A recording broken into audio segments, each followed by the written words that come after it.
Imagine being 59 years old, alone in your own home, when a cold-blooded killer breaks in. He doesn't just take your life, he mutilates your body. He carves a cross onto your forehead and cuts off your breast, while your daughter waits for a phone call that will never come. This man was so ruthless that he even sexually assaulted his own mother and wanted to kill her too, because he believed it was all her fault for him turning out this way. Is this childhood trauma? Is this the twisted mind of a serial killer? Or is this just the sick fantasy of someone who has no feelings towards other human beings? Did someone turn him into a killer? Keep watching to find out how this monster managed to kill his victims and get away with it for a very long time.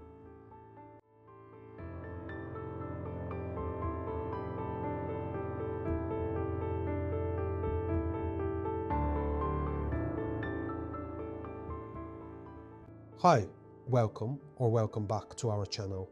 I'm Paul, this is Martin, and this is the story of the cave killer.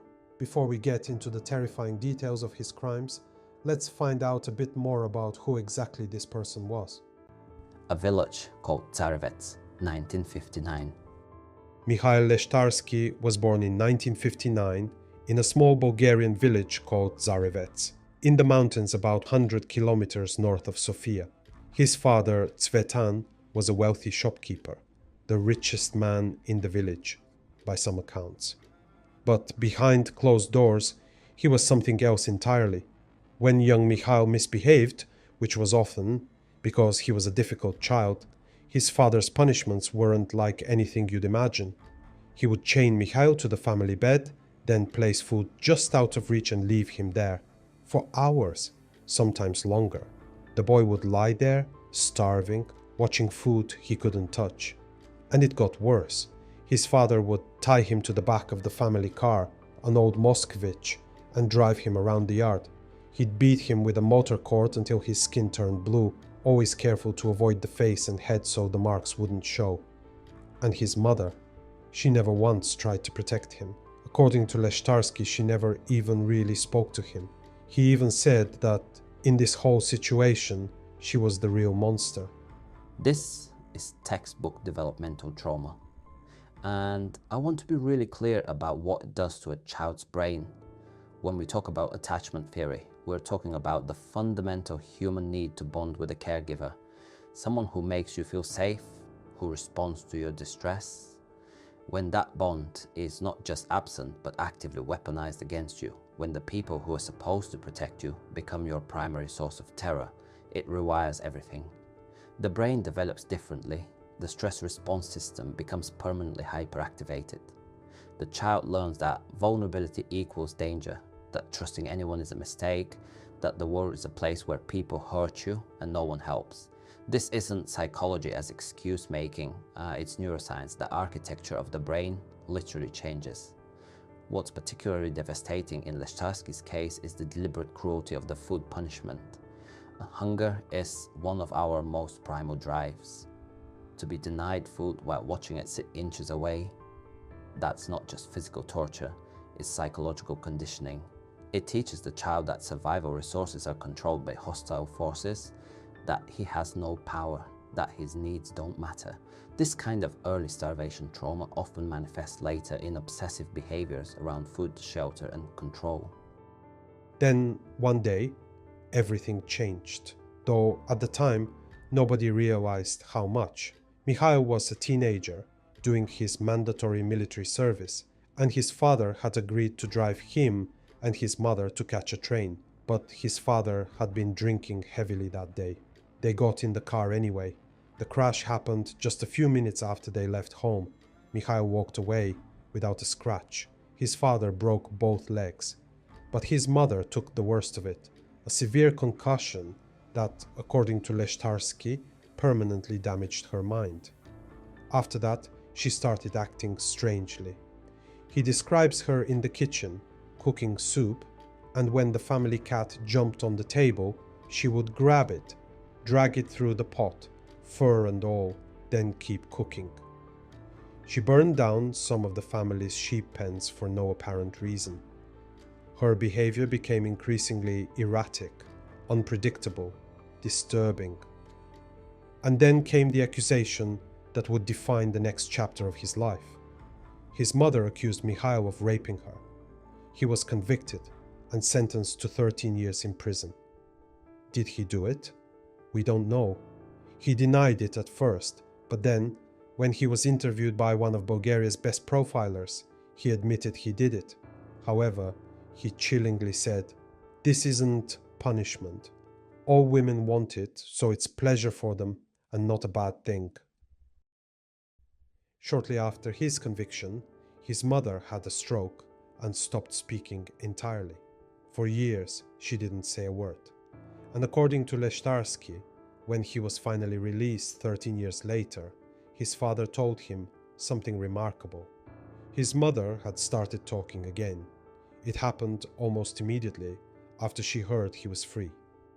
When Leshtarsky walked out of prison in 2005, he was in his mid-40s.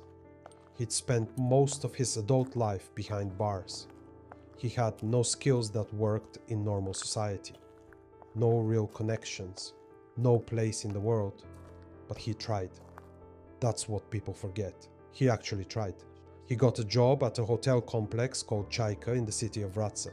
His supervisor said he was a good worker, reliable, showed up on time. For 3 years, he held it together. 3 years of doing what society asks of you.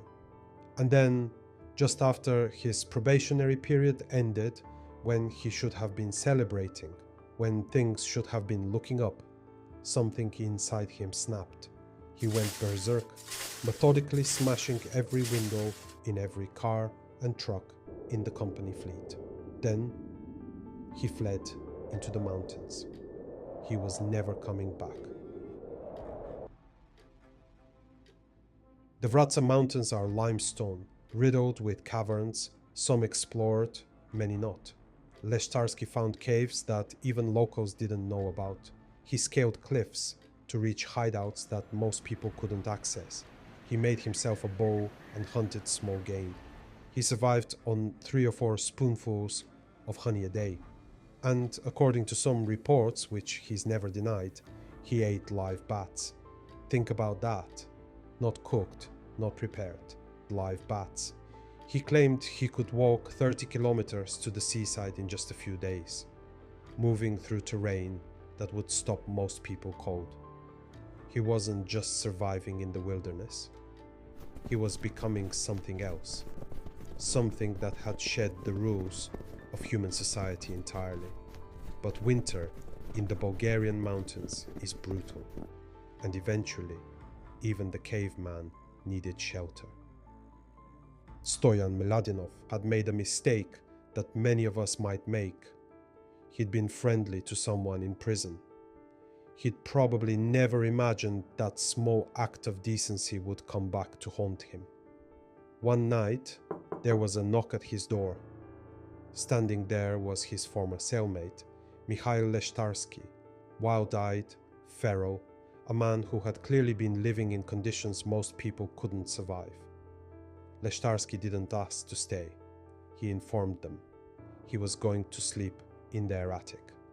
And if they told anyone, police, neighbors, anyone, he would kill them and their family. For 4 months, the family lived with a predator above their heads. The psychological terror of this situation is hard to overstate. This family was trapped in their own home with an unpredictable, violent man who could hear everything they said, who came and went without warning, who had already demonstrated he was capable of surviving outside normal human boundaries. Every conversation they had, they knew he might be listening. Every time they left the house, they wondered if he'd be there when they returned. Every night, they slept knowing a killer was directly above them. This kind of chronic, inescapable stress causes a form of trauma that mimics hostage situations. Learned helplessness, hypervigilance, the constant suppression of natural responses. Leshtarsky drilled holes in the floors of the attic so he could watch them and listen to their conversations. He would disappear for 4 or 5 days at a time, leaving through the roof, scaling down the building like some kind of predator, and then reappear without warning.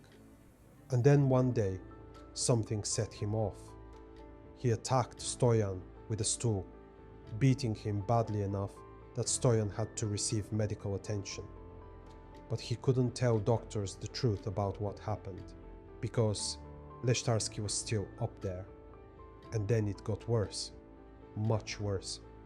Leshtarsky raped Stoyan's wife. The trauma he inflicted on this family, who had done nothing except know him from prison, is almost impossible to comprehend. And after the rape, they had to continue living with him above them, knowing what he'd done, unable to tell anyone. Eventually, Stoyan worked up the courage to demand that Leshtarsky leave, and somehow he did. But he didn't go far. He went back to the caves, to the abandoned houses, to the vulnerable people living alone in remote villages. He went hunting. Elena Tomova was 59 years old, divorced for a decade, living in Sofia with her daughter's family. She was a devoted Jehovah's Witness, the kind of person who genuinely believed in the good in others, who studied her Bible carefully, underlining passages that spoke to her. On the 27th of August 2009, she drove out to her weekend villa in the village of Vladotrichkov. It was a modest place at the end of a mountain road, reachable only by jeep or on foot. The kind of place where you go to find peace.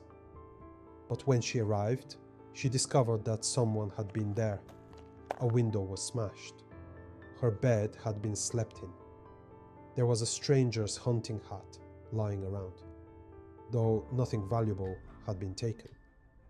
She thought about calling the police, but what would she tell them?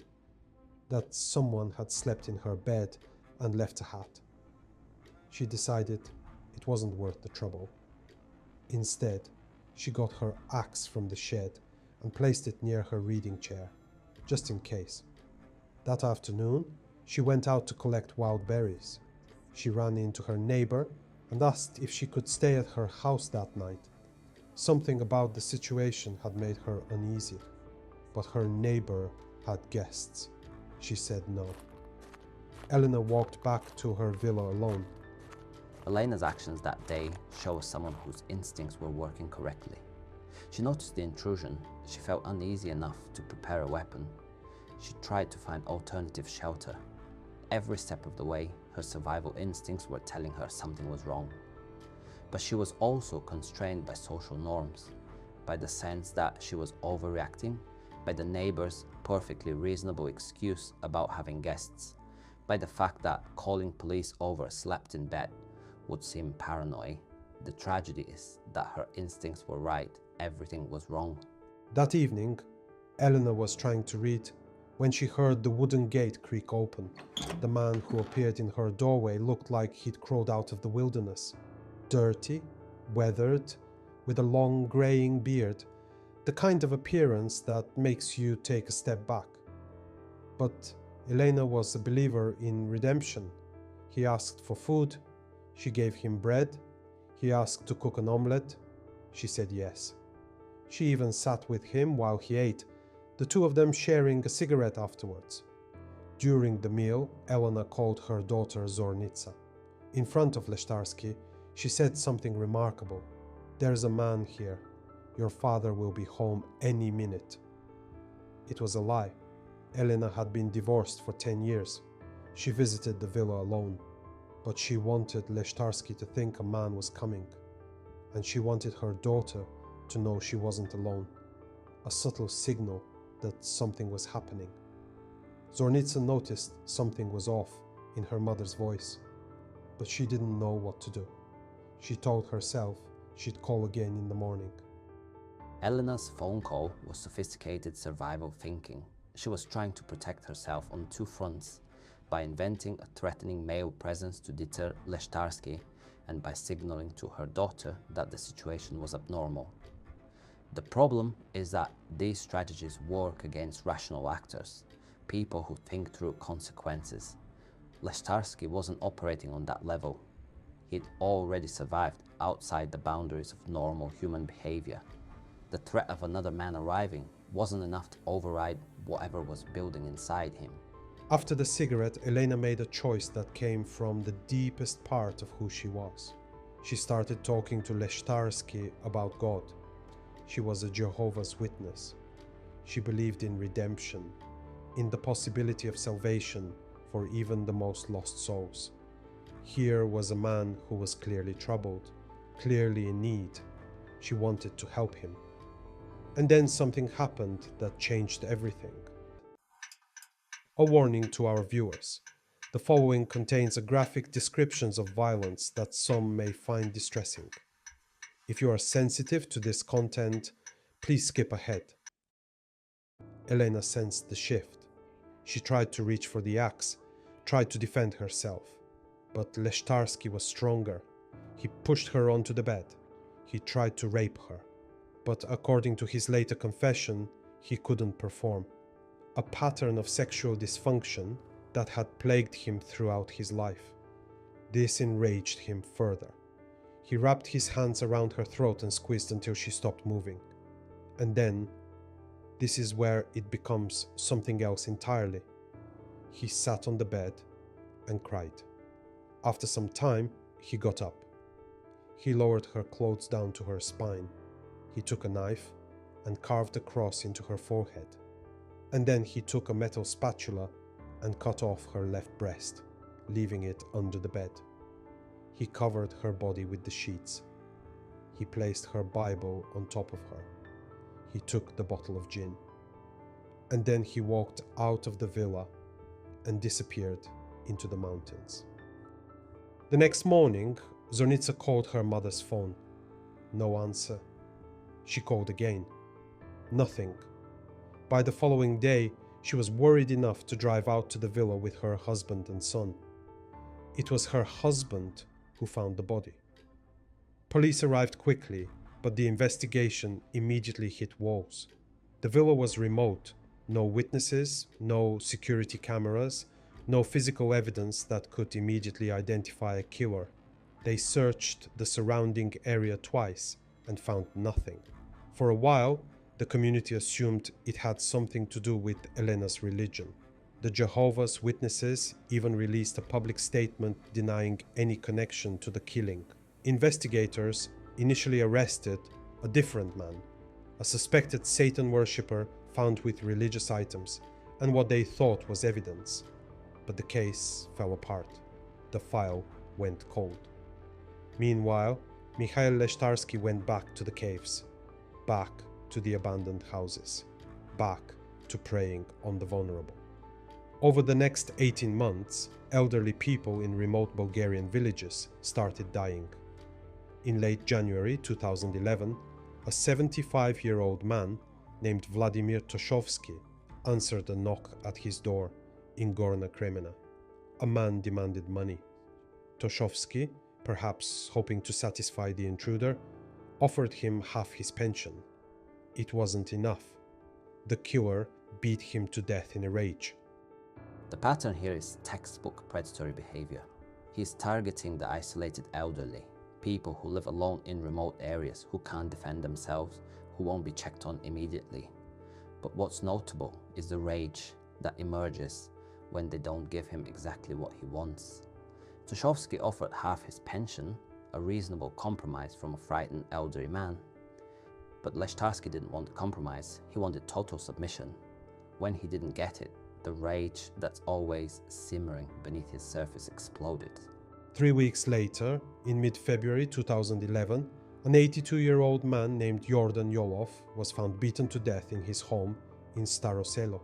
He was half-blind, living alone, an easy target. His house had been robbed.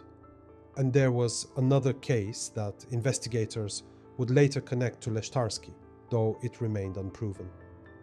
In July 2007, 2 years before Elena Tomova's death, a 59-year-old woman named Mariana Dandova was found dead in Sofia. She'd been strangled and her breast had been cut off. Her body was found in an area frequented by prostitutes.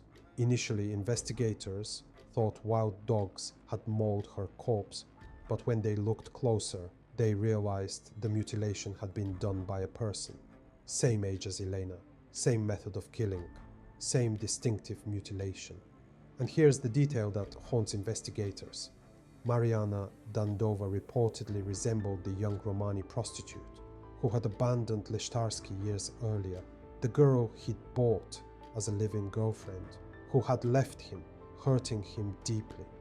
If Leshtarsky killed Dandova, and the signature suggests he did, then we're seeing his two primary victim types, women who remind him of his mother, religious, maternal, lecturing figures like Elena Tomova, and women who remind him of the prostitute who abandoned him, sexually coded, rejecting figures like potentially Mariana Dandova. Both represent women who failed him, who didn't give him what he needed, who left him empty and enraged. When he kills them, he's replaying those original wounds, trying to master the trauma by inflicting it on surrogates. By early 2011, Bulgarian police knew they were looking for a serial killer. The profile they developed was remarkably accurate. Male, Bulgarian, over 35, with only a basic education, no permanent job, no family. He would be intimately familiar with the rural areas around Vratsa. He would have a deep hatred of women rooted in past trauma. He would be sexually dysfunctional. And then they got a break. On February 22, 2011, police received a tip about a man suspected of committing robberies in the area near Mezdra. When they tracked him down, they found him hiding in a cave. A wild-looking man with a long beard who had clearly been living outside society for a very long time. His name was Mihail Leshtarsky. When they searched his cave, they found something that still makes investigators uneasy. 12 pairs of reading glasses. 12. The kind elderly people need to see. Nobody knows who they belong to. Here's what investigators believe. For the 18 months Leshtarsky spent moving between caves and abandoned houses, traveling, by his own account, up to 30 kilometers to the seaside, he may have killed many more elderly people living alone in remote villages than anyone realizes. The glasses would have been small, portable trophies, easy to carry, meaningless to anyone who found them, until you understand what they might represent. Trophy taking is common among serial killers, but the choice of trophy reveals psychology. Some take jewelry or clothing, items of intimacy or value. Leshtarsky apparently kept glasses. Think about what glasses represent. Vision, clarity, the ability to see. For a man who spent decades not being truly seen by his parents, by society, possessing the vision of his victims has a perverse logic. He took from them the thing that let them perceive the world, the thing that might have let them see him coming. When police brought Leshtarsky in, he confessed almost immediately to killing Elena Tomova. He described the murder in detail, the omelette, the conversation about God, the moment she reminded him of his mother, the rage that followed. Then he recanted everything. He claimed he'd been coerced, that police had mistreated him, that he was only hiding in caves because he'd been filmed stealing heroin from a wealthy woman. It didn't matter. They had DNA evidence. When Elena Tomova fought back, when she clawed at her attacker while being strangled, she collected cells under her fingernails. The DNA matched Leshtarsky. On September 29, 2011, he was sentenced to 2 life terms for the murders he could be connected to. He's currently serving his sentence in Sofia Central Prison. In 2016, he gave an interview where he made his feelings about media coverage very clear. He said that when he gets out, and he believes he will get out, he is going to skin alive at least 5 people. 5 people skinned alive. That's not a metaphor. That's a promise. Then, in 2020, a psychologist named Todor Todorov interviewed Leshtarsky for a Bulgarian television show called No Man's Land. And during that conversation, Leshtarsky admitted to 2 additional murders that nobody had known about. The first was his very first killing, back in 1999, in his home village of Tsarevets. He said he got drunk one night and beat a female neighbor to death for no particular reason. The second was a midwife, whose death had been ruled natural causes, attributed to heart problems. Leshtarsky wouldn't say when or where it happened. He just wanted people to know he'd done it. Think about that. A midwife, a woman whose job is to bring life into the world, to help mothers give birth. Another maternal figure. Prosecutors have said they'll investigate his claims and bring new charges if they can find evidence. But in rural Bulgaria, in the 1990s, tracking down a murder that was ruled natural causes is nearly impossible. Leshtarsky knows this. He's playing a game. He can confess to whatever he wants, watching investigators scramble, knowing they'll probably never be able to prove anything. And somewhere in the mountains around Vratsa, in the villages where elderly people live alone, in the caves that tourists never find, there may be other victims, people whose disappearances were never connected to a serial killer, people whose deaths were attributed to natural causes or accidents. The 12 pairs of glasses found in his cave have never been matched to anyone. Before we close, we need to talk about what could have been different, because if there is any value in examining cases like this, it is in understanding what warning signs were there, what opportunities were missed to prevent these deaths. Martin, take us through this. The tragedy of Mihail Leshtarsky is that he was visible his entire life, just never to the right people in the right way.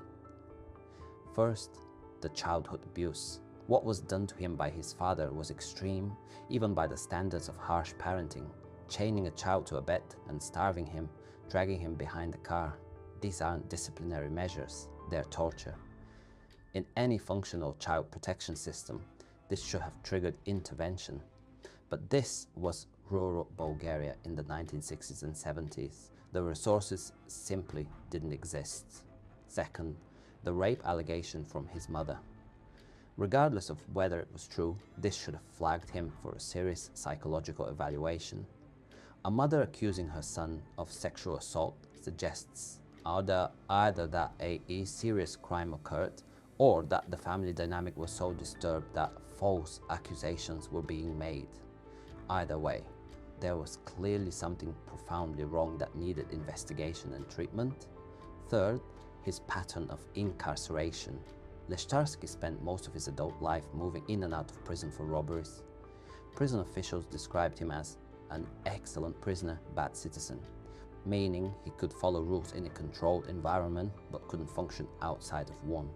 This is a neon sign saying this person needs extensive support before re-entry.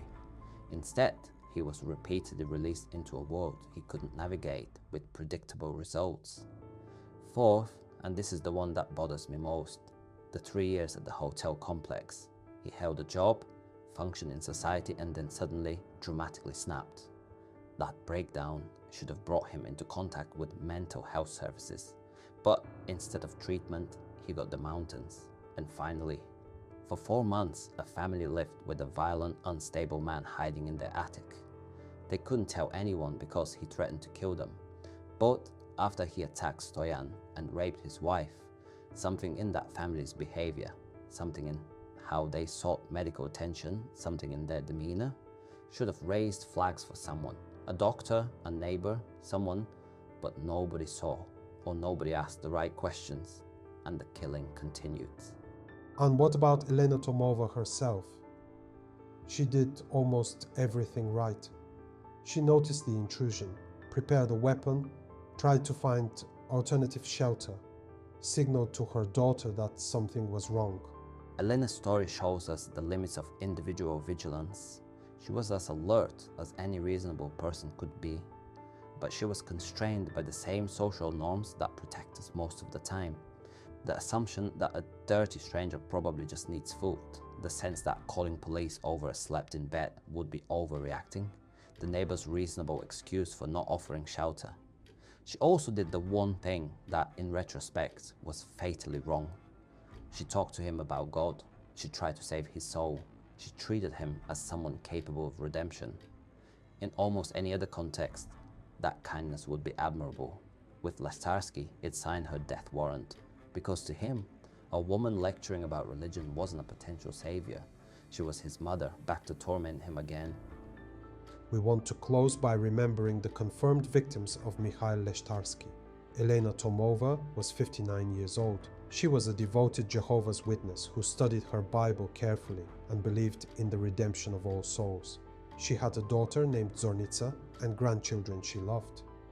She visited her villa in the mountains to find peace. Vladimir Toshovsky was 75 years old, living alone in Gorna Kremena. When a stranger demanded his money, he tried to compromise by offering half. It wasn't enough. Yordan Yolov was 82 years old and half blind, living alone in Staroselo.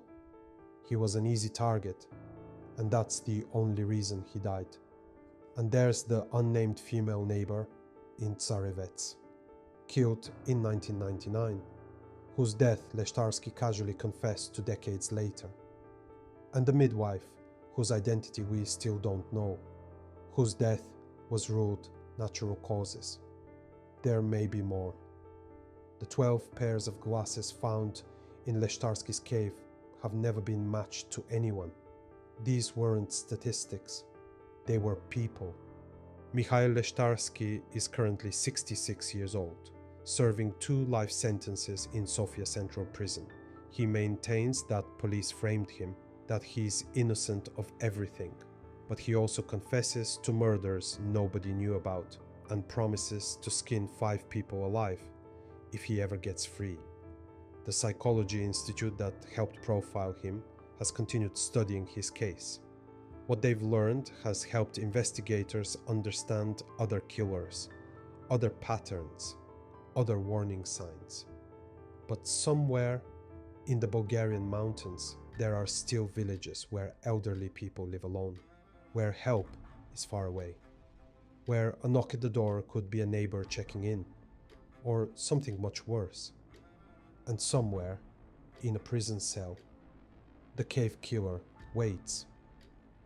If you found value in this deep dive, subscribe to the Profiling Brothers. We release new cases every week, investigations that go beyond headlines into the psychology of what makes killers kill and what society could have done differently. I'm Paul, this is Martin. Thank you for watching.